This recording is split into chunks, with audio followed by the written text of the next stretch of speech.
Space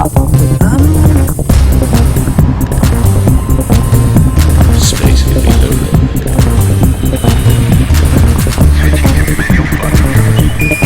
What now?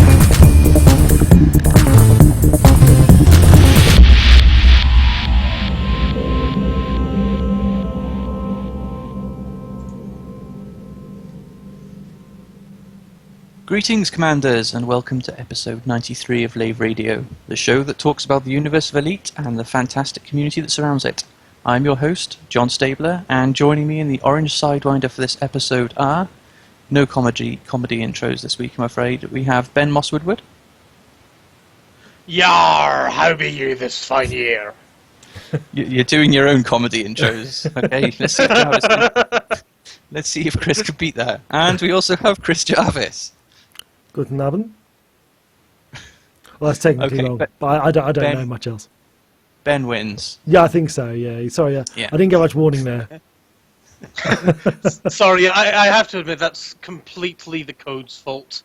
I'm flying on my way down to Lave, and I got interdicted by a lovely commander, what's his name? Sergeant Cody X. Interdicted me, and I was like, please don't shoot me, I'm a lonely show host from Lave Radio. And he sort of like, oh, hello, and kind of then said he'd let me go. So, yay to him for not killing me. I'd have killed that for you. I'd have killed you for that.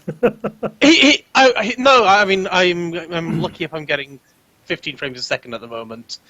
And he was flying a Federal cutter, I believe. Was it? No, the Imperial cutter he was flying. So... all things considered, I'm in a rush, I'm not getting a good frame rate, and I like the code when they're not being a bunch of... I like the code, and I like Magnus being... Yeah, don't qualify it. Some careful word choosing going on there. I do like the code. You know, they provide a lot of gameplay. That's good. Okay, I'll remind listeners that you can join us live. These two guys are you're going to hang out Lave Station when you can get there if you're not being interdicted. Yep. Are you doing it in open?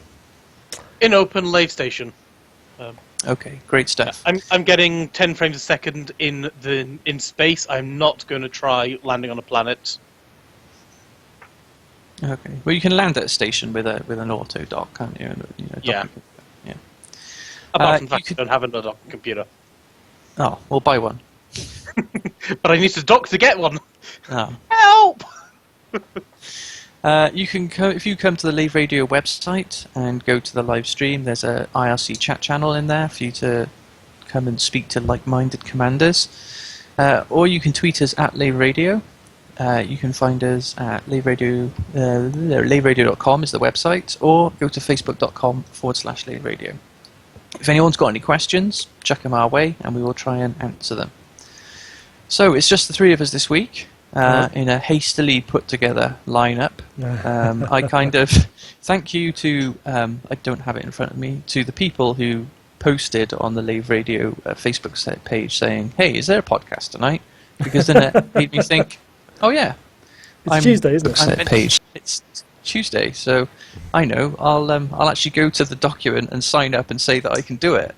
So, because I haven't been on Skype with my new job, I'm not allowed to. I've said this before, I think, on the podcast. I can't use Skype in work, so I've been cut off from you fellas. But so thank you to whoever that was, and thank you to Ben for actually putting show notes together. You can tell he's the most dedicated host. And thank you for Jarvis for stepping in and making it a trio rather than just me and Ben, and no yelling at each other. It could have been interesting, Ben. I've always preferred a threesome, to be honest. Oh, wow, there you go. Okay, so I'll do the standard introductions then. So, Ben, tell us what you've been up to this week. Well, this week, not a heck of a lot, but since I was on last time, I've seen Star Wars 4 times now, I think. 4, yeah. But my desktop computer that Commanders very generously donated to me, or donated components to me and things like that, I thought, hey, it's working relatively well. I want to get the side fans on it working just to lower the temperatures a little bit when it's doing some stuff. That required plugging in a power cable so I could get my fans working. I plugged that in, and then my desktop kind of went zzzt, and I've basically been trying to resurrect it since then. I know that my original motherboard went foom. I'm pretty sure that's what the problem was. I had a secondary motherboard which was thrown my direction, but it's either it doesn't work, we don't know, or the RAM doesn't work, or something doesn't work. But thankfully, the lovely Commander Snuffler of Please Don't Kill Me Snuffler fame is donating some bits and bats once he's finished doing his plumbing work on his new build. So fingers crossed that should get me something that actually runs the game at faster than tens of frames a second. Okay. So that's it. So you've just basically been watching a shed load of Star Wars then? I've been watching a shed load of Star Wars, and Ship released. when I've not been watching Engines Star Wars, I've been engaged. watching Babylon 5. Because I can't really do a lot of gaming on my current work laptop. So, yay for streaming services. Yay. So, Chris Jarvis, what's been keeping Landing you gear busy? retracted. I'm a little bit jealous, actually. I'd love to have been able to go and see Star Wars 4 times. I've managed to see it once. Oh, And I did get a second. We did have a babysitter for a second cinema trip, but we opted to go and see the Snoopy and Charlie Brown movie, which I absolutely loved because I'm a lifelong Peanuts fan. And I thought it was absolutely brilliant. I looked around, kind of, about 3/4 of the way through, and my wife was actually asleep. So she might not have loved it quite as much as I did, but I Frameshift really drive enjoyed it. charging. Yeah, if people are watching the Twitch, you'll have seen a failed mission come up when the stream first started. I've been having a bit of frustration with Elite, actually. I have been playing it more recently since the release of Horizons. And because I really like kind of playing the missions, I've been coming up with more and more instances where some of the missions are kind of broken, so I've been a bit frustrated with it. There seems to be these new kind of cargo gathering missions where you have like mission specific cargo, so it's not just enough to like find a particular black box at a like a weak signal source. You have to find the black box that relates to the mission site you're meant to go to. And I don't know how it's meant to work, but I absolutely scoured a system for hours and almost filled my cargo hold with ancient artifacts at one point.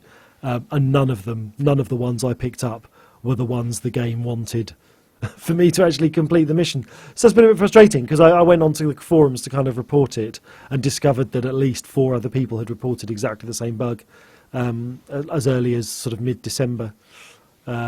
So for now, when I'm playing Elite, I'm just avoiding missions now that have the words mission specific anywhere because clearly there's a problem there that needs to be resolved. Other than that, I've actually been playing another couple of games because obviously it being Christmas, been on the road visiting family. I picked up SteamWorld Heist for the 3DS. I genuinely don't know what other formats SteamWorld Heist is going to be on, but if you have a 3DS, it's really good fun. It's kind of a turn-based platformer, if you can imagine such a thing. what? Well, if you imagine taking like the combat from XCOM, and instead of it being in a 3D environment, you play it as like a side-scrolling level with ladders and barrels and things to hide behind. It's kind of like that. So it's a turn-based combat game, but it takes place in 2D, but a horizontal 2D rather than a... So like a side-scrolling kind of thing. Yeah, that's right. And it's just really nice. And it's if you've played SteamWorld Dig, it is absolutely nothing like that. I think they're basically just trying to establish a brand. SteamWorld Heist is a completely different game. And I picked up Satellite Rain in the Steam sale, and I've had a little bit of a look at it and just discovered how really hard that game is. So hard I actually thought I was playing it wrong, and then some other people came on and said, no, I'm finding it really hard as well. So Well, you could all just be playing it wrong. maybe. I think I've got a bit too used to games where the guards actually have a kind of patrol that they follow, whereas the ones in Satellite Rain just seem to wander around wherever it pleases them, which makes it quite hard to plan an infiltration. But maybe that's part of the game. So I'm just gonna. Ben's telling me that some of my elite sounds are creeping into the broadcast. I'm gonna have to go and figure out how to get rid of that, because that's on the communication channel, not on the sound effects channel. Oh, So right. Yeah, let me check figure your that out, and audio I will settings. continue my flight to Lave. Okay. Well, normally I'd be like going, "Oh, my week's been quite boring," but for once I've actually been doing something of interest. Well, to me anyway. I'm actually joining the population of people that have actually run a Kickstarter. So we had Alan Stroud, who obviously very early in the days of Elite Dangerous had his Lave Revolution Kickstarter. That was successful. And Chris Jarvis, of course, has kickstarted a couple. And well, hang on, you had one Kickstarter and one Patreon thing, didn't you? I can't That's remember right. exactly. Yeah, we had a Kickstarter for the Chaos Reborn audio drama, and we have an ongoing Patreon for Escape Velocity Series 3 and 4, Yeah. and however many more we do. Yeah, see, that's where this is the point where you plug it or something. Yeah, You say, Patreon.com/Radio Theatre Workshop. there you go. So I thought, well, if Alan can do it, and if Chris can do it, then I can do it. So I know it's not Elite related, but I'm just saying that this is what I've been doing. So it's just like a really casual kind of stupid game. For those that, whenever I say, oh, blah, blah, blah, new game, they're like, oh, what happened to Wire Wars? Well, Wire Wars is actually, the code's done. It's not dead or anything like that. It's just got content that needs putting in. And if it wasn't for Wire Wars, I wouldn't have lots of cool networking code that actually works and will be going into the new project. So, I don't know, should I even bother with this? Anyway, there's a Kickstarter going live on Thursday. So I will Awesome. probably post on Lave Radio or something like that. So if you want to check it out, you can. Yeah. And if you've got some working don't- network code, are you going to send it to Frontier? Ooh, harsh. Ooh, nice. I like it. I'm joking.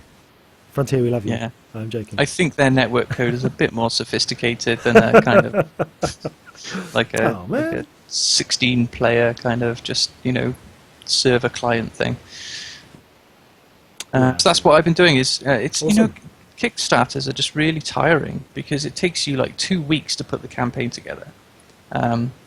Well, if you're doing a proper campaign. I don't know if any of you guys actually just browse Kickstarter and look at the games on there, but some people just upload a picture and put some text on, Yeah. and then ask for 200 grand. And Yeah, I'm like, I've "What?" noted a few. There's been a few Kickstarters I've noted that kind of haven't been successful, and I've come to it and I thought, actually, this looks quite a nice project. Why hasn't this Kickstarter made it over the line? And it's basically because they just put the Kickstarter up, didn't tell anyone about it. They posted 2 updates over the course of the entire project, so I don't really know kind of what they were hoping to happen. Like I had one mate, I say a mate, a sort of acquaintance on Facebook from old sort of machinima days, and he was trying to get $5,000 together to make a live action, kind of short film thing. And the first time I heard him mention it on Facebook was when he said something like, "Oh, my Kickstarter's got my Kickstarter's got like 9 hours to go. Don't think it's going to make it." And I went onto his Kickstarter, and he had like 2 backers. And I was like, surely, like, amongst all the people that you know on Facebook, I mean, even if you weren't able to get across the line, you must have been able to convince more than 2 people to support you in the course of, like, 30 days. So I think that's just him. He just put it up and he didn't tell anyone about it. So, yeah, don't do that, John. No. Well, at least now, as long as I get more than 2 people, I'm not going to be as bad as that guy. Exactly. You'll have my axe. But I think I agree with what you're saying, that Kickstarter's are tiring. When I did the Kickstarter for Chaos Reborn, I had originally factored into my working time that I would spend the duration of the Kickstarter kind of writing scripts and actually working on the audio drama, and none of that happened. Realistically, all I worked on throughout the course of the Kickstarter was the Kickstarter and trying to promote it, and trying to come up with different ways to promote it and doing graphics for it and all those sorts of things. So they are really, Kickstarters are really hard work, and I think if I was going to do another one, I would have to factor in the fact that I would just get nothing else done. I was fortunate, really, that I even managed to get the Escape Velocity Patreon kind of done in the middle of that. But, you know, to do that, I had to sort of step away from the Kickstarter for a week. So, yeah, who knows? Cool. So hopefully this time next week, I'll be telling people about my experience so far. And it'll either be, oh my God, I've got 100 odd backers or something, or it'll be, oh, why doesn't anyone love me? So, social experiment right there. Yeah, I'm usually more like the second. I take things very personally. I had over 100 backers, and then I had one person kind of remove their pledge, and I was like, why did that one person remove their? But you don't pay attention to the 100 people who are still supporting you. There's that one person that spat in your soup. Do you know who it is as well, though, don't you? So at least you know where they live. Everything. I don't think you get their shipping addresses until the thing's actually completed, but... it's probably for the best. Yeah. Yeah. You should do a 12-hour live stream. I recommend it. Yeah. Okay, cool. I suppose we better talk some Elite stuff, although how much Elite stuff have we got to talk about? I'm not too sure. Ben's been kind enough to put these notes together. Should we start with the newsletter, or has there been some exciting development news that I'm unaware of? There's been an exciting headline just now. I've seen Ben posting in Skype. Exciting news, but I haven't had a moment to click on the link and actually see what it is. Ben, what's the exciting news? I have not. I'm trying to fly to Lave. Oh. I actually think we should go off and invite Commander Marktis over onto the chat, because hopefully he's read it. He seems to be getting very excited about it, though. Don't just go randomly inviting people onto the show. You never know who will turn up. What? Oh, it could be worse. Could Okay, we know actually, I've seen this story earlier today, so I can actually tell you about it. Believe it or not, I'm actually going to be somebody who knows what they're talking about for once. Yay! Yeah. So this is the HTC Vive. So let's cover some other VR news. So they're going to start taking pre-orders for the Oculus Rift on tomorrow, the 6th. Yep. And then Vive are making an announcement, I think, a few hours later or something. Whether that's to say what their give a hard launch date or not, I don't know, because they seem to have put off a public release until April. But the story we're talking about now is that HTC, the Vive, they've announced a new feature, and they basically said this is the feature that's kind of held it up a bit. So there's now a camera on the front of it. And so this is there to address the problems that people were suggesting. Well, people were worried about the fact that you had your goggles on, you couldn't see anything in the room. Apparently this camera is going to kind of look at what's in your room and then give you, warnings in game, visual cues about stuff that's in the room. And there's also the potential there for it to actually take that data and actually use it within applications. So, for instance, if you've got a sofa in the room, you could potentially, see the sofa, and then it could put it into the game, and you could know that you could sit on that sofa within the game. So that sounds pretty cool. Potentially. I think the important thing that I want to know is, will it show me whereabout on my desk my mug of coffee is, and will it show me drinking my mug of coffee? Well, no, apparently not. Apparently, it's. I take it there'll be like a button, and it'll kind of bring, bring your kind of the outside world in a bit more. And if the camera's got enough resolution, that it'll be I'd imagine it'll be like a edge detecting algorithm, or something like that. And then you could probably see a mug and pick it up. So I can't see why not. So I saw a picture online today of this guy wearing a VR headset and all his mates around him in a circle, basically mooning him 3 inches from his face, with the caption, "This is why virtual reality headsets need a front-facing camera." So maybe it's to get around that problem. Yeah, because quite often there's people just appear in my house and start mooning me. Yeah. And it's only going to get worse with VR. It clearly is one of those things that will only degrade. So yeah. Yeah. So the news, the VR news I heard today and I don't know if anyone can confirm or deny this. It went past in my stream. Someone said that if you backed the what's it called, the Oculus Rift at DK1, that you'll get the commercial version 1 for free.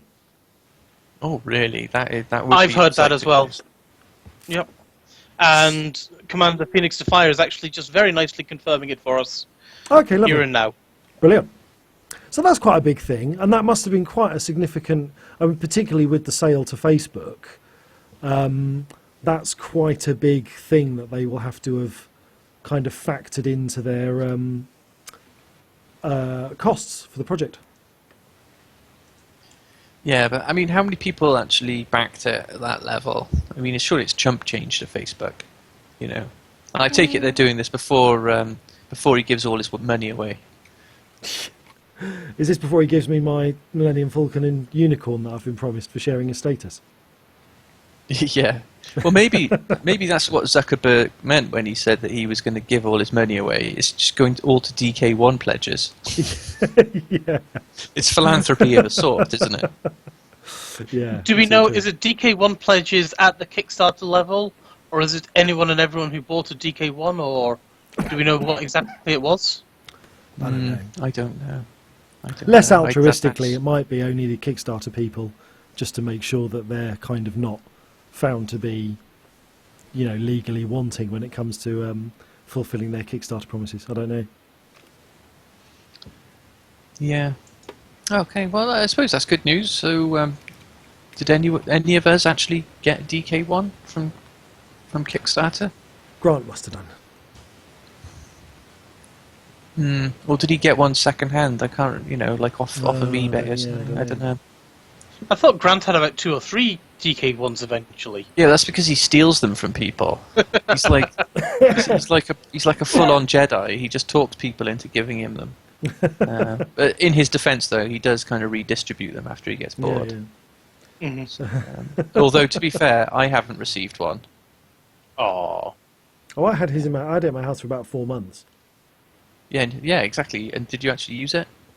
Oh, I did. I think I used it enough to talk myself out of buying one on day one. Because I originally, when I kind of had just tried the Oculus Rift at like LaveCon and things, I was completely wowed by the technology, and I thought this is absolutely going to be something I'm going to want for my Elite Dangerous setup, kind of on day one. And then actually having had it in the house for a few months, I actually found that because of the performance issue, obviously with PC hardware, I think actually the specs that they've released for VR stuff for Elite Dangerous is actually very fair, because they're talking about you needing to run the game at like 60 to 80 frames a second in order for it to be comfortable. And I found that More like 90 plus. Yeah, I mean, I actually found that I had to turn my game settings so low in order to make the Oculus Rift smooth. I'd actually rather just play it on a 1080p monitor at like ultra settings than play it in VR at like 640 by 480 kind of thing. Yeah, So- I know they've said the Vive. It's certainly, it runs at 90 hertz, so that suggests a 90 frames per second would be ideal, I guess. Which is weird. I've never really understood these frame rate things, because I don't believe that the human eye is actually that sensitive to frame rates over 50 hertz anyway. But Well, maybe the eye might not be able to notice it, but apparently the brain notices it in the form of nausea. So well, possibly. I am generally the first person to throw up if there is any kind of unusual motion with anything. So okay. I'm just going to land, because if anything bad happens to me, I'm going to respawn like 100 light years away, which would be bad. Yeah, I have to admit, I'm pulling up to Lave Station just now, just decelerated whilst I was talking and telling Commander Snoz that it is John Stabler, Chris Jarvis, and myself, Aid Levice, who are in tonight. Aye. Okay, shall we So talk about the going in voting this newsletter? time. Because it starts off strong with the 24-hour charity live stream featuring Ed. Guys, I'm going to be a bit of a dick now and admit that I didn't watch it because it was on like a weekday, so I'm in work, and then I Yeah. come home and I'm tired and I go to bed. So did anyone actually watch this? I watched I bits of watched it. the very, very end of it. Okay. It was difficult. It was kind of in the run up to Christmas, and things were just like you say. I mean, you were at work. I had Eden most of the day, and it was quite hard to watch stuff. And plus the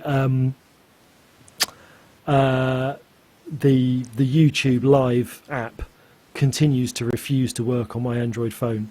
I can watch it if I want to watch a silent movie, but I don't get any sound on it. So, you know, if it had been Twitch, I might have just kept it with me throughout the day.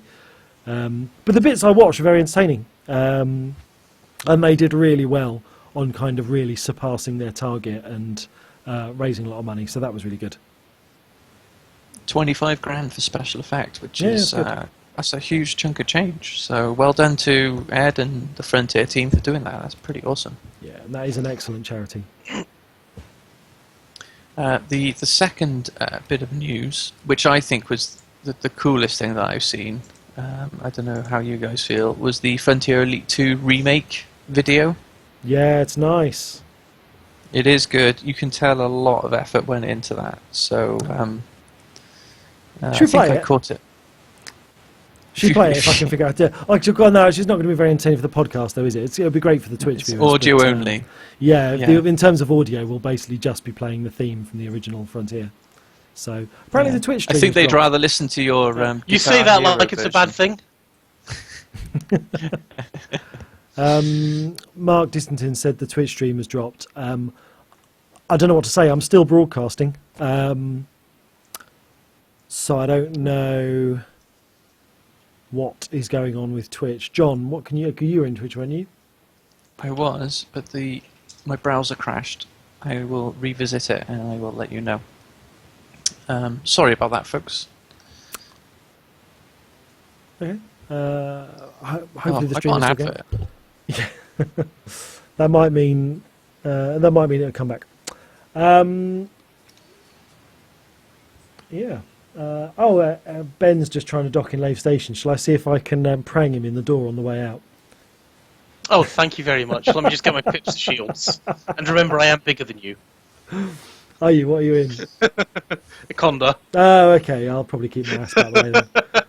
We're probably not even in the same instance. I'm being very confident here. Well, I'm guessing we are if you saw that I said that I'm docking. I'm Was that local? docking in Was it? local chat. Oh, okay. That's fair enough then. I didn't know if it was just like a friend level thing. I don't see you in the doorway though, so maybe you beat me in. So I'm going to head over to where I can see some players. There's You are Mark. here, Chris. So what was that, Ben? I think you said you are here. Okay, awesome. Yeah, I got a. I mean, the stream did pop up for me, but I got like a buffering thing at the moment. But people in the Twitch chat say it's working for them, or it's back at least. Yeah. So I don't know whether that's you or Twitch, mate. So we'll just have to carry on Who actually regardless.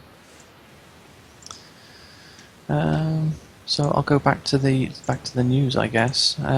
Yeah. So we can't really do the Elite 2 intro. If you haven't seen it yet, there is a link in the newsletter. It's a YouTube video where they successfully, I think, recreate the Frontier Elite 2 intro.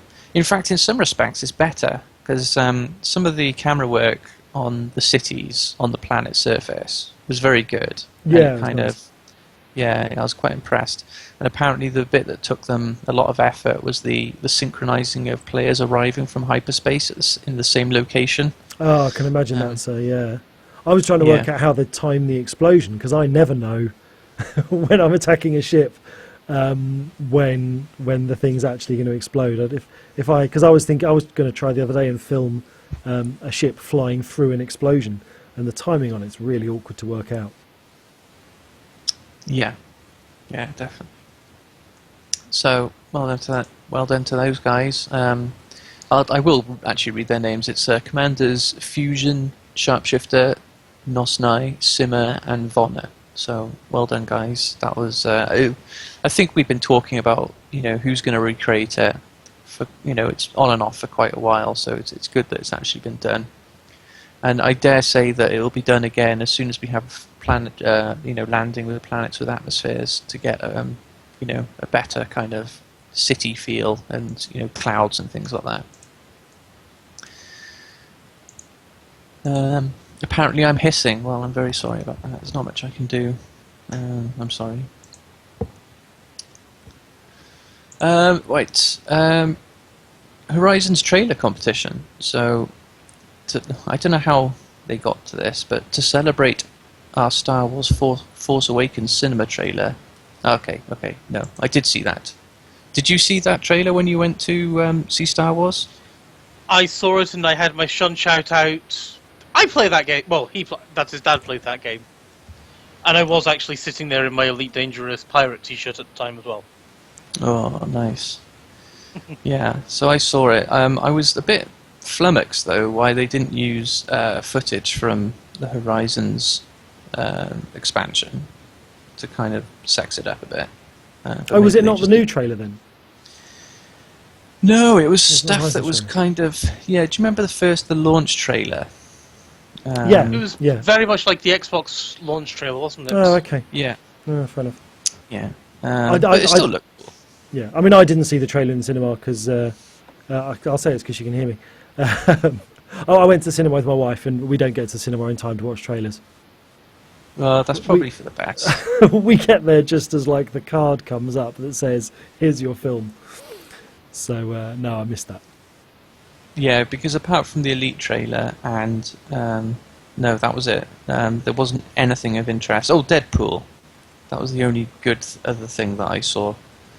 And I'm not a comic book person, but I do actually want to watch that. Talking about comic book, is it Deadpool? I think it is. Yeah, that's what I just said. Did you know? I couldn't actually hear which comic book thing you were talking about. Oh, sorry. Yeah, I saw the trailer for Deadpool before Star Wars. Oh, did you? Okay, we didn't Presumably have that not. trailer. Presumably not the Red Band trailer. No, it had obviously been sanitized to, Because I'm not sure. I'm not sure how you would advertise Deadpool without including any of the really offensive stuff in it.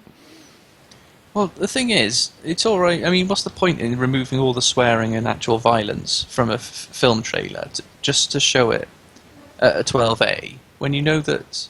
Well, I think it's just assuming the adults are going to go and watch it, But don't take your kids to go and see Deadpool. Yeah, no, quite. That's my tip. Yeah, I think that's fair.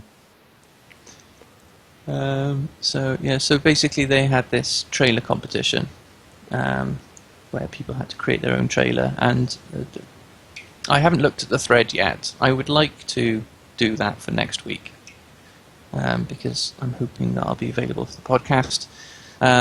So I think next week we can discuss them because it gives more people a chance to enter as well, because I get the feeling that people have been busy over Christmas. Yeah, unfortunately, there's just not a lot of news, really, is there? I confess, I haven't There's actually not been a lot of haven't actually development read news, is the there? haven't actually read the show notes. I must confess. What was anybody there for the New Year's Eve laser show? What was that about? I wish I'd seen that, but I was unfortunately getting drunk with my brother-in-law and sister-in-law and wife, and well, my son wasn't getting drunk, but he was up.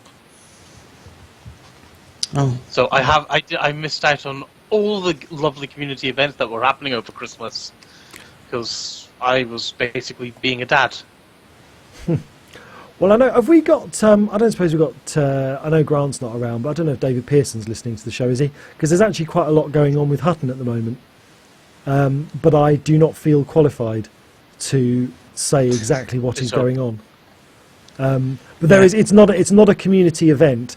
But I believe that Hutton Truckers are on the verge of having a minor faction expansion within the game, and I think there is a war zone somewhere. There is a war zone in one of the Wise systems, as I believe. But because of my tech issues, I can't do any of these things.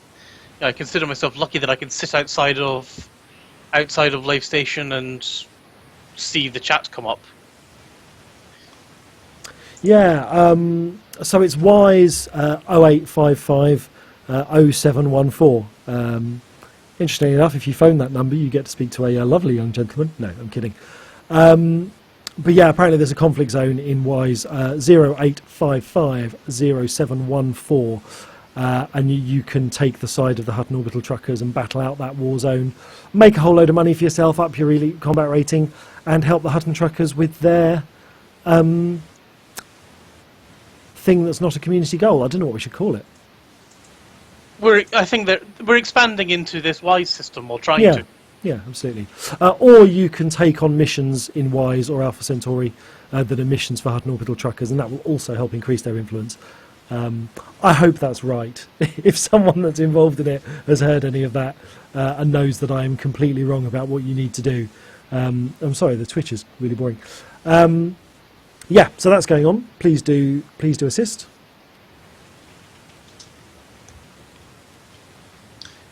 So what I'm doing is I'm asking everyone on chat to tell me who's getting an Oculus and who's getting a Vive. Okay. Because, you know, as I said, I haven't had much chance to speak to many people and get a feeling for which one's most popular. I mean, obviously Oculus is going to be out first, so there's going to be a bunch of people that are just going to buy it because it's the first thing that's available. But I'm actually I'm wondering who is going to wait for the Vive, or who's going to wait for proper reviews by professional reviewers. And so far, it looks like the Vive is winning. I'm going to keep an eye on that. I'm going to try and get scientific and work out Excuse me. percentage or something. Yeah, I maintain what I said a long time ago, which is that actually if the DK, if Oculus had managed to get a commercial version to market round about the time of the Elite launch party, they would have absolutely just owned the market. There'd have been, do you know what I mean? If they'd managed to just really push that DK2 quality and sort out the detail issues and the frame rate issues, they would have had absolutely no competition in the marketplace. And what they've done is they've now left it for so long that actually there's several competitors in the market that are not only able to do everything that the Oculus Rift has been promising everyone for a while, but actually they're potentially going to be doing it better.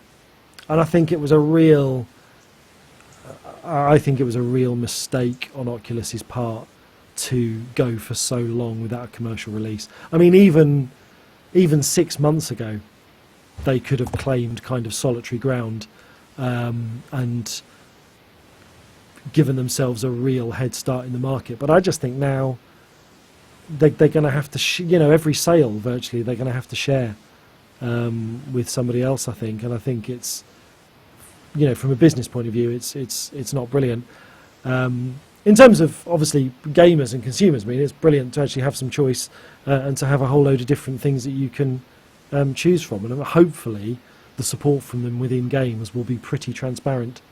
And it won't be a case of, like, if you want to play Elite Dangerous, you have to have a Vive.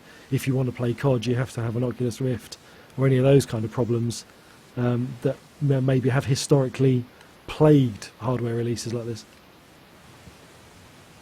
Well, Yeah, I I also think think, everyone- though, Go on.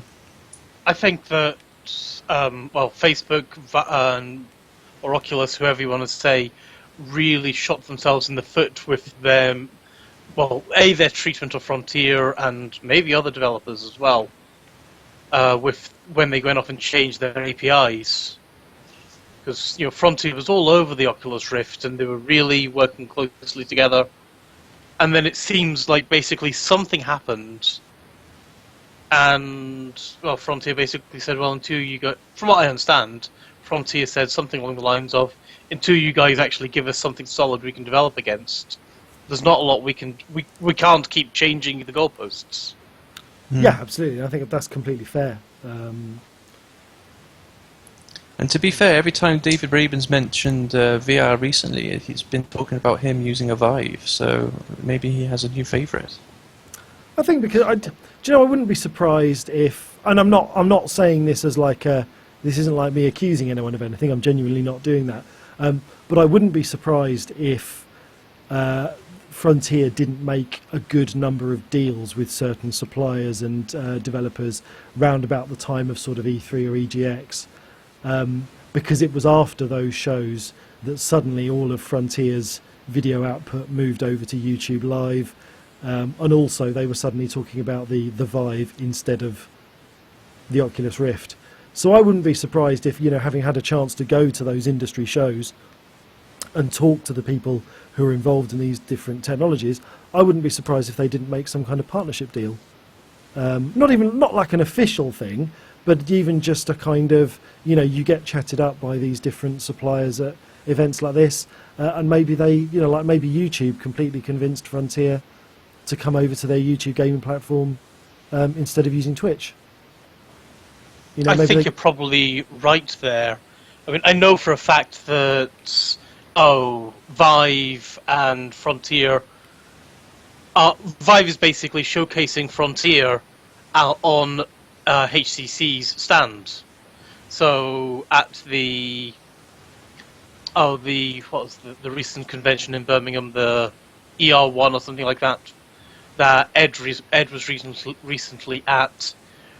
Frontier didn't have a stand, but Ed and another ambassador were there, working directly with HTC, showing off Elite Dangerous on the Vive. Yeah, absolutely. And like I say, I'm not mentioning it as like a negative thing. These are the ways that deals get made and things get done. I mean, I don't think I'd have necessarily had an audio drama license for Chaos Reborn if I hadn't met Julian at LaveCon and kind of talked to him about my enthusiasm for audio drama and my idea kind of for the project. These kind of events do grease the wheels for those sorts of arrangements. And well, and it all depends on support, doesn't it? Because at the end of the day, if you're just talking to someone, at a convention and they're saying, "Hey, have you seen our Vive?" And if they make it really easy for you, easier than whatever relationship you have with other VR vendors, like they send you all the kit, they give you all the support you need, they may even send a developer to your offices for a week to, help you along or something like that. That goes a long way to making sure that, it's worth spending the time to do it then. So, yeah. If that kind of thing has happened, then I think that's actually a good thing for players, because it means that you're not going to get a buggy implementation. No, quite. So there we go. So I'm personally, I don't know if I said, I'm leaning towards the Vive simply because, everything they announce just gets me more excited about it. Whereas, as you said, Chris, Oculus, they're just taking too long. And it's like when they release it, there'd have to be something really amazing about it, which they'd kept under wraps for me to pay attention to it, because I just don't know what they've been doing this time. Yeah. Apart from sticking loads of Facebook blue stickers on all of their headsets or something, I don't know. Just I'm joking. A hardware like button on the side of the headset. You can just press to thumbs up whatever it is you're currently looking at. Yeah, I think we've been a bit mean, but I still have no idea what Oculus have been up to. But then again, I mean, Facebook haven't done a hardware project like this before, have they? I know they've done some internet kind of sharing projects, but they haven't done anything like this. Whereas HTC, you'd hope that they know what they're doing when it comes to creating an electronics product with a big screen in it. So maybe they just had an easier time of it, I guess. So, should we move on to the main topic? I was going to say, from that, should we move on to the massively article that was basically revolving around a video that our very own Commander Phoenix Defier did? Oh yeah, because that's all about the Google Cardboard. Oh, nice. Okay. So you don't need to spend several bazillion dollars getting to twin Titan 980i's and having some kick-ass i7 CPU with 79 gigs of RAM and all that kind of malarkey. You can actually do it for 20 quid or something, maybe. So Google Cardboard. Can you just give us a rundown of what it is and how it works differently to? Okay, so basically what Google Cardboard does is you sellotape your phone in front of your eyes, basically wearing a piece of cardboard. And Okay. there is some software involved. There's some I'm going to say fairly smart guys who name I can't remember because Colin's the one who did all this stuff. There's some stuff that allows Google Cardboard to be tied in with games like Elite Dangerous, and once you're all synchronized up, so once you have to dial in your how much you're looking left and right for it to actually go and pan the camera. It also, I think Colin had to do a bit of a hack getting it working with the ED tracker as well. Okay. But once you've got it all up and running, then you do have a basic virtual reality system. Has he fixed With your has he fixed the problem I had with Google Cardboard and Elite Dangerous specifically, which is that because the only 3D output Elite actually provides is side-by-side TV mode, I found that I would end up having to play the game in a horrible aspect ratio, which basically meant every time you rolled, everything just kind of sheared and distorted. That was what put me off using it. Please stand by. Commander Phoenix to Fire can actually join us for this call Brilliant. for a couple of minutes because he's doing his accounts at the moment. Excellent. Come in, Phoenix to Fire. I know what I'd rather be doing. Hello, everybody. Yay! You can actually tell us what the hell this is all about.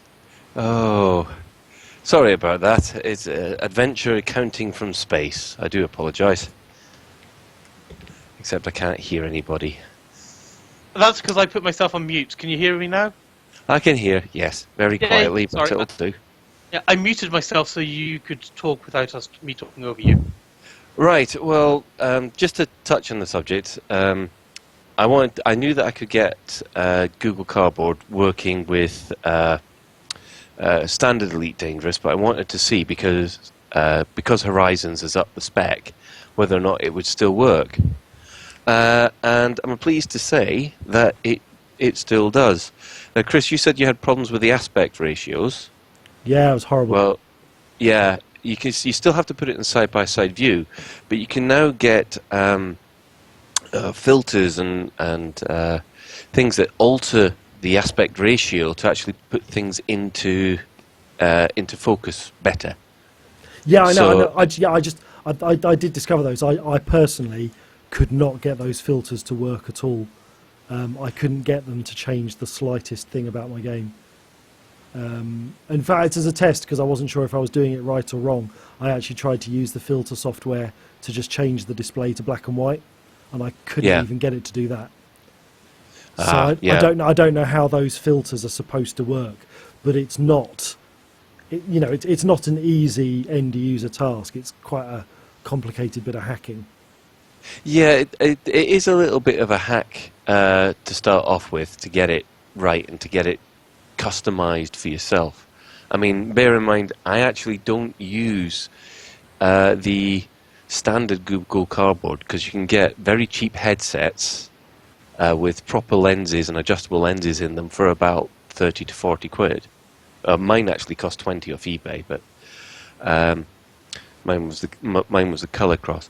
I mean, I'm not the only person that's been doing this. I mean, we've got CPT White on the How to Playing Elite with Google Cardboard, which you'll find in the forums somewhere in the virtual reality section.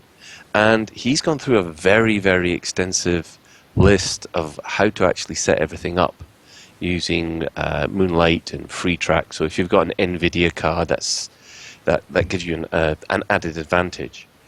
But the surprising thing was, and this is based on, I had problems first of all with FreeTrack because Horizons is a 64-bit program, and FreeTrack, the version that came with Trinus, was 32-bit at the time.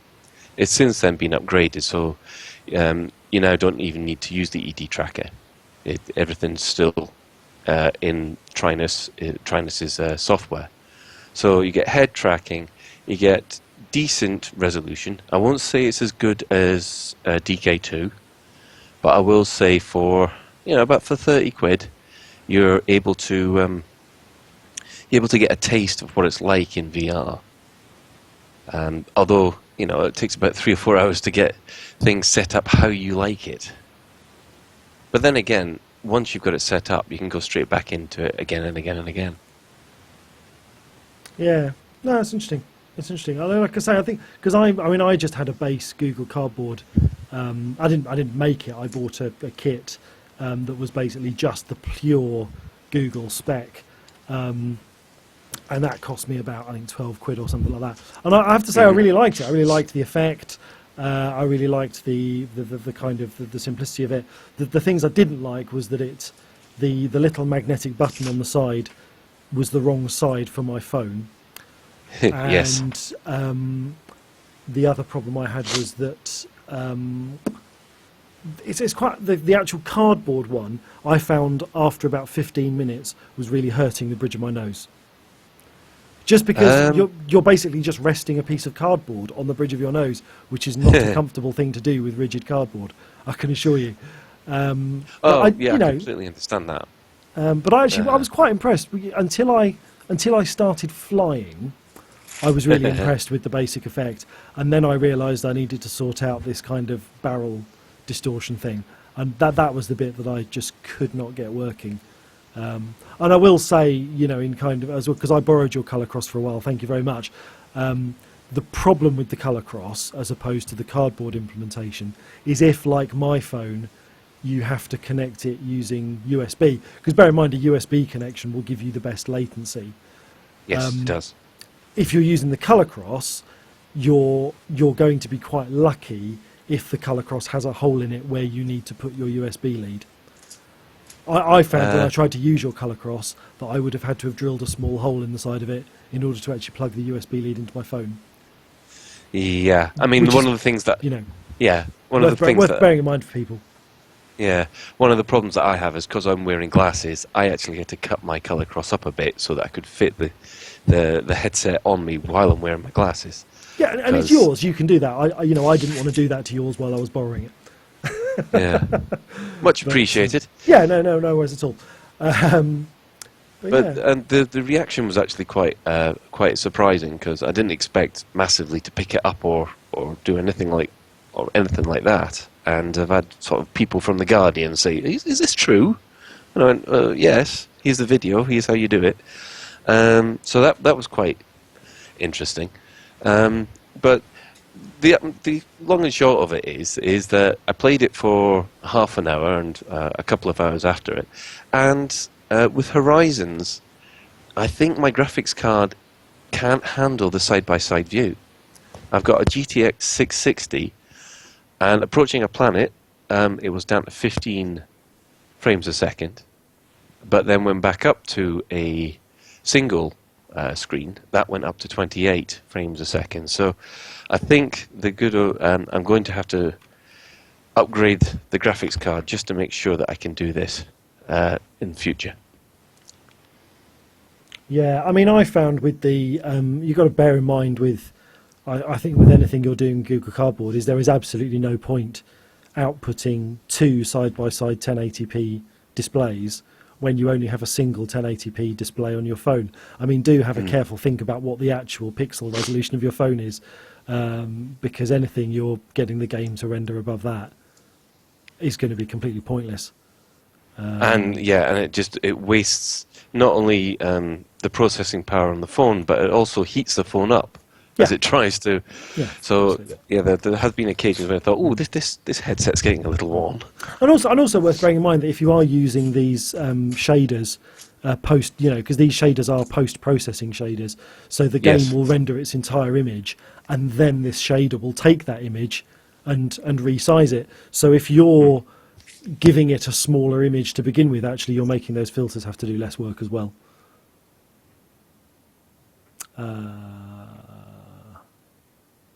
one thing that would have been handy is actually having.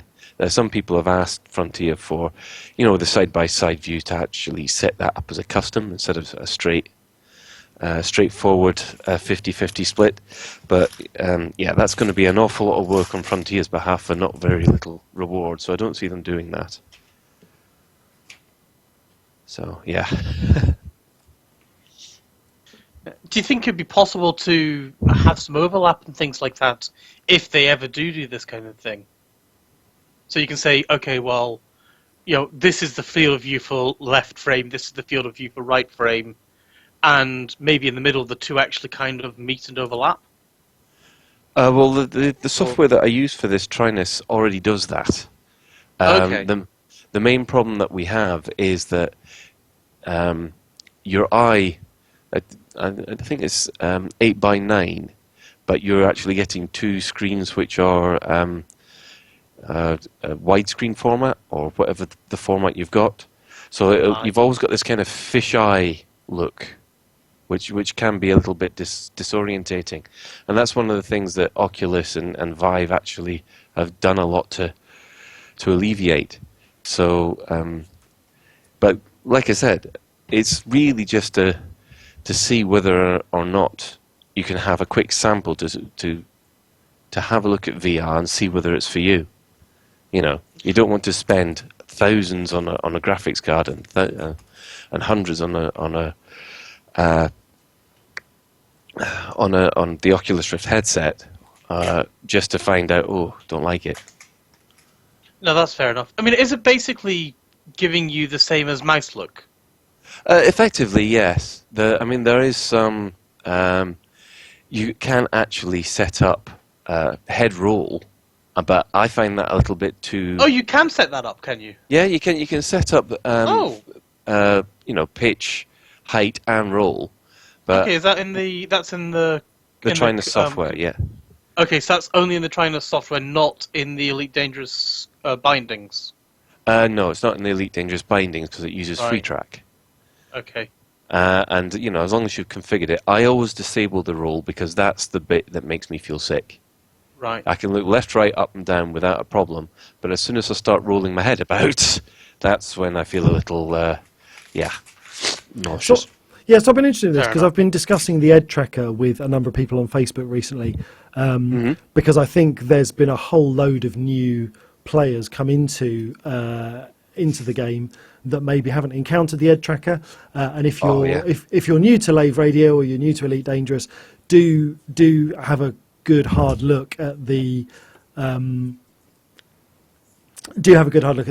Tracker, because for me personally, if you're watching on Twitch, I'm actually using it at the moment. It's a little box that sits on my head and just gives me the option to look around at everything that's going on, and I can, if I was shooting at this Ben's Anaconda, which I'm not. Oh, he's just vanished. Have you just combat logged Ben? Quick, report him. He's not responding. I suspect his internet might have gone. Oh no. So yeah, I'm using the Ed Tracker now, and I'm just looking around, and I can look at my side displays. I can look at all my side displays. I can look at the new SRV landing display. The Ed Tracker is absolutely brilliant, and you can either go for like a cheap option where you do a bit of soldering yourself, or you can pay the guys a little bit more. I think it's like 45 quid now or something. They will pre-build the thing for you, do all the soldering, and send it to you as a working bit of kit. But this is the thing that interests me, because the latest version of the Ed Tracker offers 3 axes of movement instead of 2, which presumably means they support head roll in the Ed Tracker. Yes. But does that mean they've had to change the way Ed Tracker works with Elite Dangerous? Because my Ed Tracker, I still just have look up and down bound to the Ed Tracker as a joystick. Whereas, as you say, if you want the full 6 degrees of freedom, you actually need to bind it to mouse look or FreeTrack or whatever. Yeah, I mean, FreeTrack is this protocol, same as IR Track, which will handle head tracking. So you don't actually have to set it up in your bindings. Basically, it's a case of you'll click the mouse button, and then you'll be able to look about.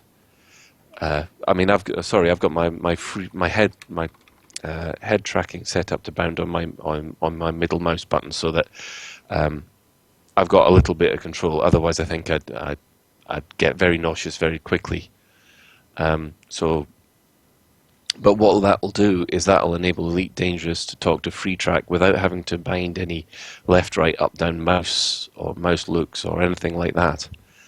And if they've moved it up to three axis with the EG tracker, that's I mean, fair play to them. That's a good piece of that's a good innovation, that one. Yeah. Well, I mean, Enshiv's considering saying the price.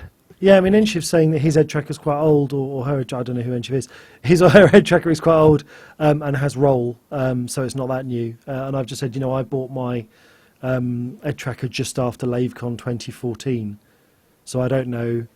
I don't know how recently they've kind of added stuff. I will say though, because I've got the head tracker that you periodically have to reset the drift on it. Yes. So for those of you who don't know, the Ed Tracker uses a mobile phone style motion chip to track head movement, and because of things like temperature and various other things, every now and again you will find that its accuracy drifts off and you have to kind of configure it and reset it. But I believe the latest models of the Ed Tracker feature a compass, an electronic compass, which totally negates the need to do that. So that's very exciting. I don't normally ask for free stuff. What I should do is I should say, my Ed Tracker's getting on a bit, and then if the Ed Tracker guys, if the Ed Tracker guys would like a review on Lave Radio, I would happily receive whatever your latest model is, and I will talk about it. I'm kidding, guys.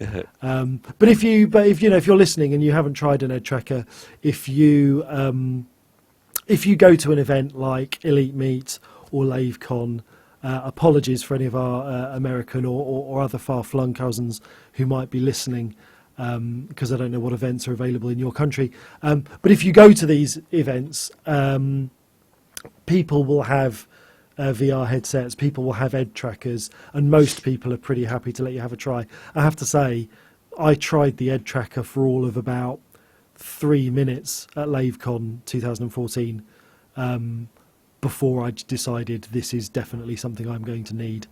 And they'd actually sold out. I mean, the guys were such a huge hit that year. They'd actually sold out of all their pre-built stock. So I ordered one with them and they sent it to me later. But yeah, I must admit, I found the Ed Tracker to be an absolute godsend, especially in CQC.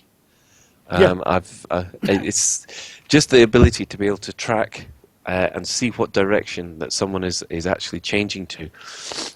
To be honest, with planetary landings, because you've got that, when you're flying around the planet, because you need to keep your attitude in the blue zone in order to do a fast orbit of a planet, I find without the Ed Tracker, I can't watch what's going on the planet while I fly at that angle. So if I'm looking for a base that I'm about to land at, and I'm flying around the planet in the blue zone, if I don't have the Ed Tracker switched on, I can't accurately drop out of orbit. And that's, it's always, the Ed Tracker's always been a thing for me, that I've used it to navigate around planets, or like, if you're fuel scooping from a star and the target you need to fly towards is on the other side of the star, I fly around at a sort of fixed altitude. But the Ed Tracker just means that I can look up at the planet or the star and just make sure that I'm not getting too close to it. And again, you say, for CQC, I imagine, I don't really play much CQC, but I imagine it's essential. I find even within dogfights, within the main game, the ability to just kind of look around and see where your opponent is absolutely essential. Yeah, I completely agree with that, because the first thing that you test out, both the Ed Tracker and the Google Cardboard in it, is the first solar flare. Well, it used to be in an asteroid field. Now they've gone and the canisters in the asteroid field. The very first training mission. The first thing you do is to test whatever head tracking or VR system you've got is in that. Yeah. And it makes such a difference when you can actually see what's out to the side, just by twitching your head a little bit.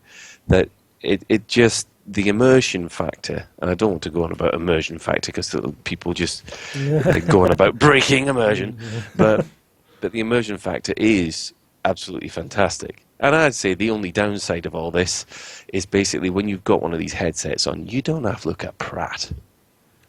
Oh well, yeah, there is that. There is a cost, and that is you There's a can't social do anything cost. cool while wearing a headset. Yeah, yeah. No, Whilst we're that's talking about the ED tracker, do we know what's happening with their wireless one yet? no, because they did say at LaveCon, I was going to say this year, but it's not this year anymore. Last year LaveCon now. 2015, they said that the wireless Ed tracker should be available by Christmas, and I haven't seen it yet on their website. So I don't know if they've run into prototyping issues with it or manufacturing issues with it. But yes, at the moment, the Ed tracker does require a USB lead to work, Yeah. and they are working on a wireless version, which will probably be, I'd imagine, a fair bit more. I wouldn't be surprised. I wouldn't Yeah. be surprised. I I mean, wouldn't be surprised if it adds another 20, 30 odd quid to it. I Yeah, have no idea. the one problem with both the headsets and the ED tracker is that when I was testing it out using the ED tracker, I looked like something out of the Borg because I had that many wires coming out of either the headset, the ED tracker, and obviously my headset for audio because I've got to use voice attack. The one thing that I've got to use voice attack because there's no way in the middle of a dogfight I can make a blinding stab at the keyboard. Well, And it'll be a bit like Commander Thane in the very first episode, I do believe. but you think you look silly using the headsets.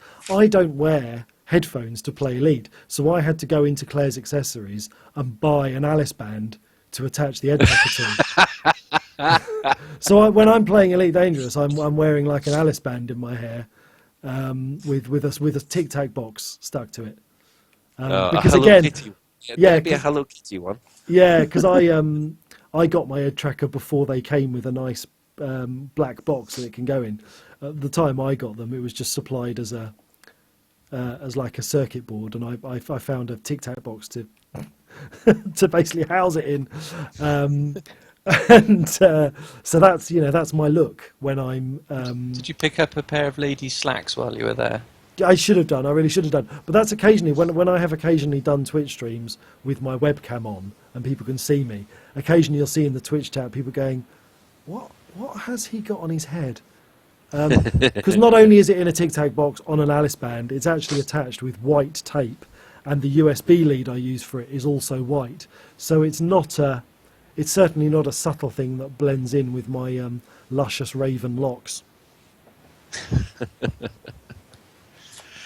Well, I would say to people if you've got the time and you want to have a try at it, give it a bash, but it's not for the faint-hearted. Even with CPT White's excellent guide, I mean I'm putting one together as well for Trinus who have basically done the software which makes this possible. I would say you've got to be a little bit dedicated in order to do this.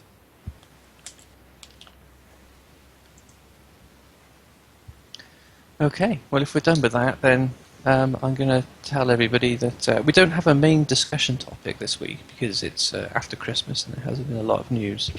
So I just wanted to remind people about LaveCon 2016. I dare say that most of our treasured listeners probably already have tickets, but if you haven't bought them yet because you've been waiting for your next paycheck, just to let you know that last I heard, and this was over a week ago, that over half of the hotel had been sold. So we're well on the. I think we're going to fill that hotel. We're going to have people camped on the lawn. I don't know.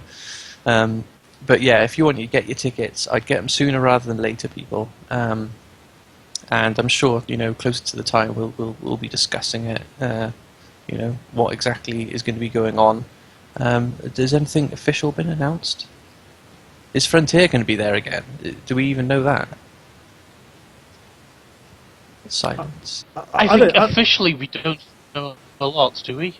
I don't think we know anything. I mean, Ben mentioned in passing that Karash might be there, and Karash freaked out because he didn't know anything about it. So I didn't even mention that might be there. I just mentioned Crash might know some people. All right. But yes, Crash did get very worried. So hopefully Crash can be there.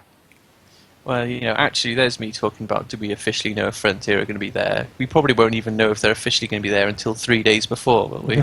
That's usually the way it works out. I mean, I think we can unofficially say that they will probably be there, maybe, kind of, sorta. There will be a presence there. Can we say that? Oh, and this is something I think that I loved about last year's LaveCon, though, was we had an official presence from Frontier with Ed, Zach, Mike, and I think Sandy was official as well. But then we had a whole load of other Frontier staffers who just showed up off their own bat, bought their own tickets, and just came out and hung out with us. Some of who said, yeah, actually, well, I am a Frontier staffer. Others, we didn't even know that they worked for Frontier. And I think that was awesome that they just come along because they're such awesome people, and LaveCon is such a great event, and it's a nice, fun experience for them to have. Yeah, no, definitely. Yeah, I was impressed how many people turned up from Frontier. I think it was just a case of, what people are like, they didn't want to commit to saying they could come, so, they just turned up, off their own back, because it was easy to do that way, so well done to those people. But I'm going to be there. I can officially announce that I'm going to be there. I'm going to be there. Oh, yeah. So I should hopefully be able to make it this time, maybe. I'm really hoping. Despite the fact it's actually over my 40th birthday, my wife has given me express permission, if not insistence, that I go. Okay. So, Is she seeing her handsome golf tutor that weekend? I suspect she might be seeing somebody that weekend. He's tennis lesson, yeah. This isn't Grand Theft Auto. Yes. But no, she's my wife is awesome about these kind of things, even though she doesn't play the game or really get it. She knows that I enjoy going to these things and speaking with everybody and meeting everyone, and because you guys are so awesome. We are. It has to be said. By you, I'm not talking about you, Chris. I'm talking about the community. Oh, what? You suck. The community. Only if you behave. To be fair, it is the community that makes that event. So many interesting and different people turning up, and we just do some crazy stuff. Unfortunately, I've got one thing that might sadden some people. Because we have booked out the whole of the hotel this time, there's not going to be any naked brides, which was like last year. Don't promise that too early, John. I have not yet decided on my outfit for the weekend. I'm just worried now, actually. I've said that, and then Karen's going to say tomorrow that people have started wanting refunds. Yes, what? No, that's an advertised feature of LaveCon, naked brides and wedding guest fights. Yeah, absolutely. I'm hoping play the Christmas audio message. Yeah, no, I'm hoping that I'm going to be able to coincide some sort of escape velocity finale with LaveCon. It probably won't work out that way though, and obviously it won't be. I'm not saying that escape velocity is going to end at LaveCon. It would just be nice to have a sort of big season finish for LaveCon, but whether or not it will actually work out timing that way, I don't know. Okay, cool. Yeah, I just got on my notes this Christmas audio message. Are we able to do that, Chris? If I can find it, yeah, absolutely. And it's the 5th of January, so we are still technically allowed to play it tonight. Yes, but it's the 12th day of Christmas. Yes, if you are listening to the podcast on download, though, shame on you. Shame on you for listening to a Christmas message after 12th night. What's just happened outside Lave? I'm getting a message saying crime scene called and initialised. All ships must submit to police scan. What are you all doing? It's probably mind wipe. Okay, let me see if I can find this message. One of you guys want to give me a clue where I might find it? On the Google Drive? Oh, you see. Do you want me to send it to you, Chris? Or can you play a website? There's a link from inside the document. The show notes, by the way. Is there? Whilst you do that, shall I give a little bit of the background towards it? Yes, go on. Please do. Okay, so back in December, obviously, Commander Cold Glider from Radio Sidewinder got in touch with ourselves and a bunch of other commanders in the radio side of life. So ourselves, Hutton Orbital Radio Sidewinder, and basically said, hey, I think it would be a really nice idea if we put together a community message basically saying that, we're different radio stations, but we all love each other. We're all one community and one group of... We're all gamers, and basically a nice call of unity. And I thought that was a very nice little Christmas message, and I guess some of the other guys did too, because he got a boatload of commanders who basically got in touch with him and recorded a little message for them and things like that. And I thought it felt very seasonable. I can't even speak right tonight. It felt very seasonal and just seemed appropriate given how much, I don't want to say stress, but dissension in the ranks maybe. There's a lot of people who are being very anti Xbox One or anti-pirate or anti-this or anti-that. It's like, who cares? Just play the game and have fun while you're doing it. And that's what it's all about, and I think that's important to remember. Yeah, it's nice as well that these other, podcasts are, don't look at us as, competition. Although I must stress that we are the first and the original, the longest running podcast. I'm joking. I don't want this to devolve into a Star Citizen slash Elite. No, we don't want it. Yeah, so we love all radio stations. Yeah. Anyone who does anything for the community in a public-facing environment deserves all the recognition that they get. Yeah. Is that suitably politically correct? Yeah, they deserve all the recognition or all the infamy, whichever way you want to look at it. Yeah. Have we bought you enough time yet, Chris? He's gone. He's given up. We've lost him. Oh dear. Commander Jarvis. At this time of year, we're reminded that although we may have our differences, we're still one community of pilots making our way through the galaxy. In the spirit of goodwill, we'd like to wish you a peaceful holiday season from your favorite galactic radio station, whether that's Lave Radio, Hutton Orbital, or Radio Sidewinder. Greetings, Commanders. This is Ben Moss Woodward from Lave Radio, otherwise known as Commander Aid Levice. I'd like to wish everyone an excellent Christmas and a Happy New Year. It doesn't matter what role you play, be it a dirty pirate or a filthy trucker, to a glory-seeking bounty hunter. It doesn't matter where we come from, we're all commanders, so fly safe out there, and if you can't do that, fly dangerous.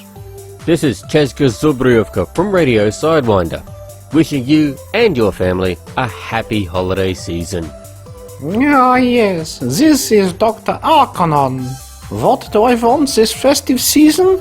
Unknown artifacts, wrapped up in asps. Enjoy yourselves.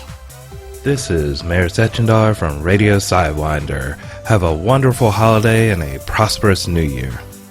I'm Rudolph Hucker, and I've been asked by Alzin to wish everybody a very Merry Christmas. Of course, if you don't celebrate Christmas, I'd like to wish you a fantastic winter holiday. Of course, if you're not on holiday, I'd like to say just enjoy yourself. Chill out and relax.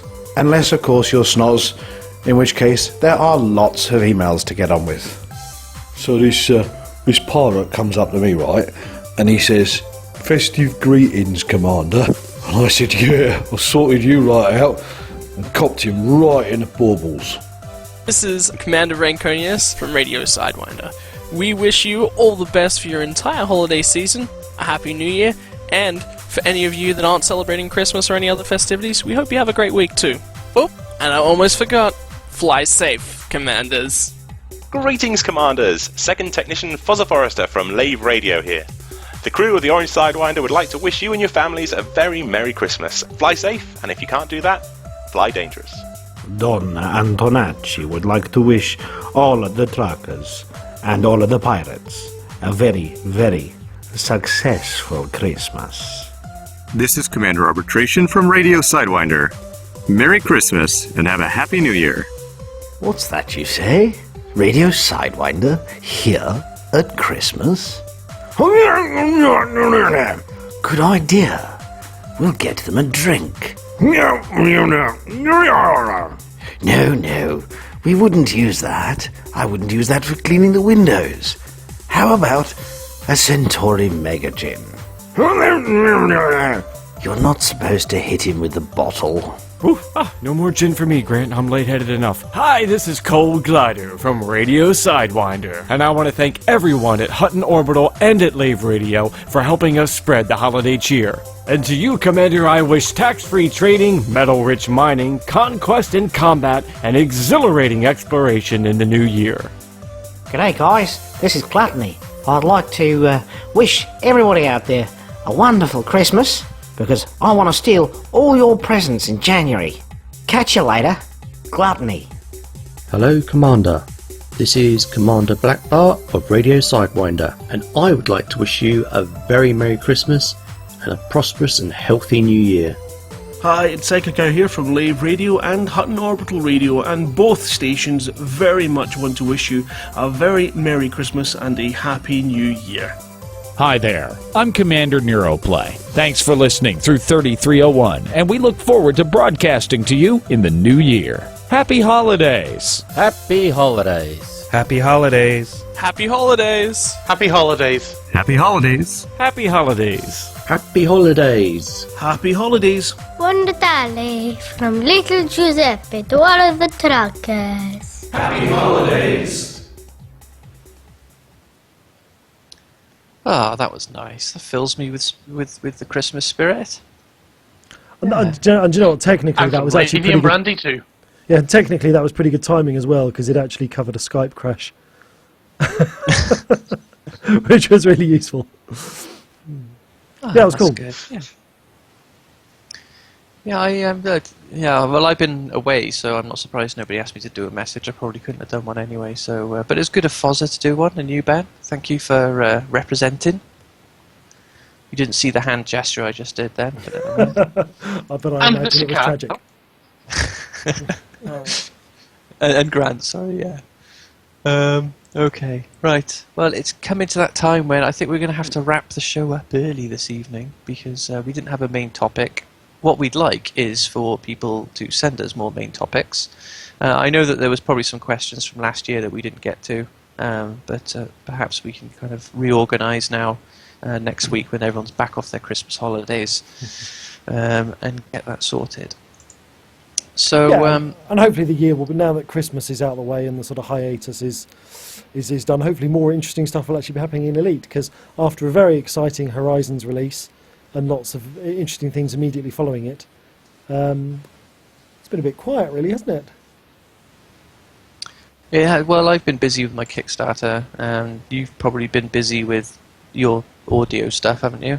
No, mostly just family and travelling around. Oh, right, okay. I've been more getting, I mean, it's quite frustrating me because I love it and I love spending time with family and I love celebrating and that sort of thing. But it's always a time of year when I just get no work done at all. So, apologies for that. Oh, well, fair enough. Well, there's the usual people Can I that actually ask something that you might not go want to on. answer, Chris? Go on then. I know during your Patreon you said you were wanting to get a whole load of recording done when Amy was off over Christmas. How did that go? It didn't, unfortunately. No, I did send out a message to my Patreon supporters, but I should mention to any Escape Velocity fans who aren't supporting us on Patreon, unfortunately we weren't, the amount of time that Amy was actually down from university didn't coincide with being able to get scripts done in a kind of good quality fashion. She was going to be down quite a lot before Christmas and not very much after.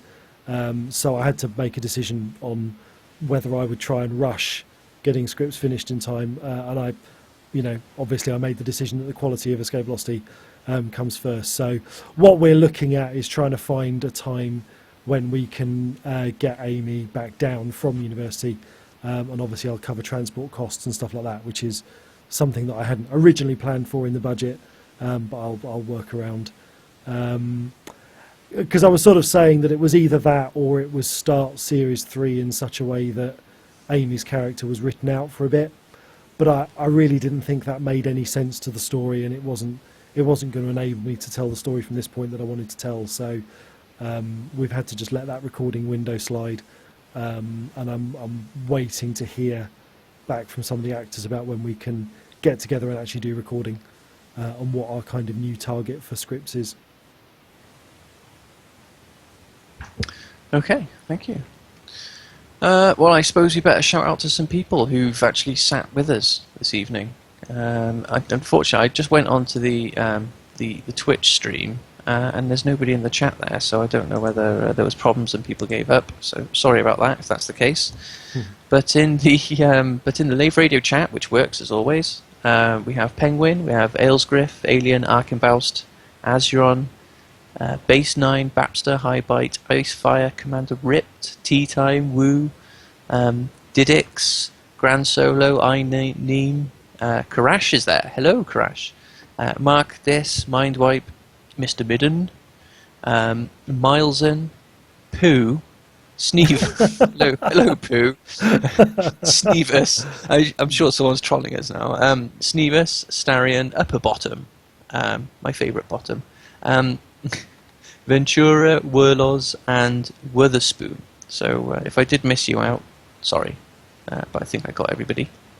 That's cool. And outside Lave Station, we have Commander Mindwipe, Commander Dissington, Commander Ufa, Commander Slapshot, Commander Gerber, Commander J. Whitehouse, Commander Bapster, Commander Lucius NCJ, Commander Upper Bottom, and I can't scroll down to see the rest of the list. Hang on. Commander Arkenbaust. There you go, glad we didn't miss you. So thanks for joining us outside. Commander J. Whitehouse made the list as well, according to my notes. Yeah, absolutely. So I don't want to miss that. So thank you if you joined us to listen to the show.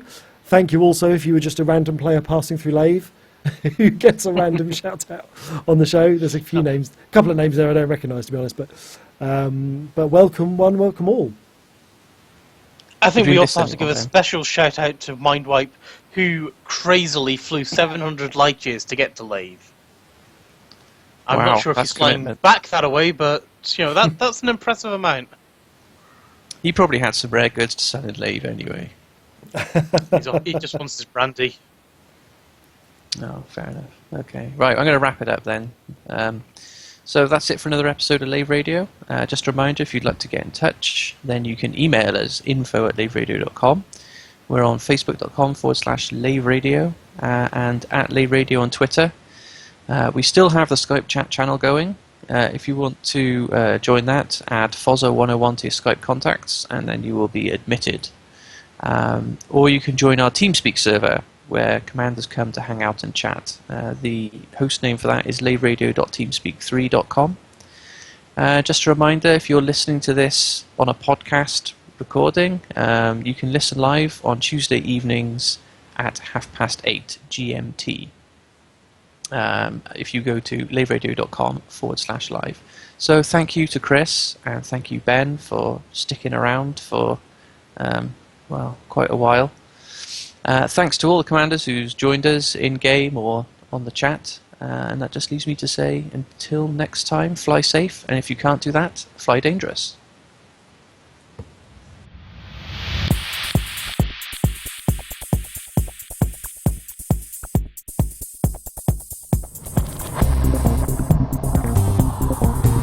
Is your life like this?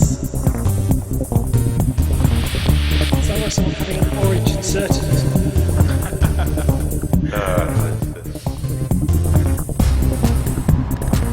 Need a safe word. Space can be low.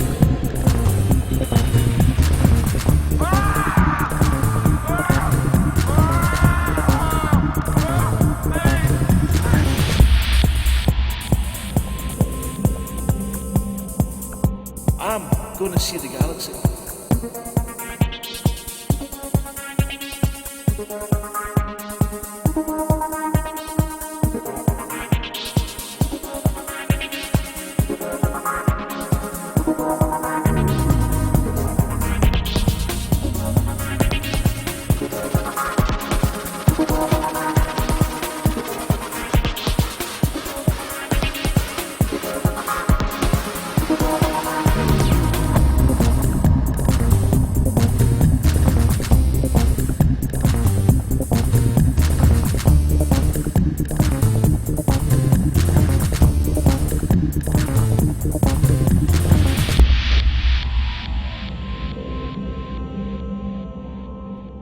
Ah, damn it. No worries, guys. Hold the fort for 2 seconds. I'll be right back.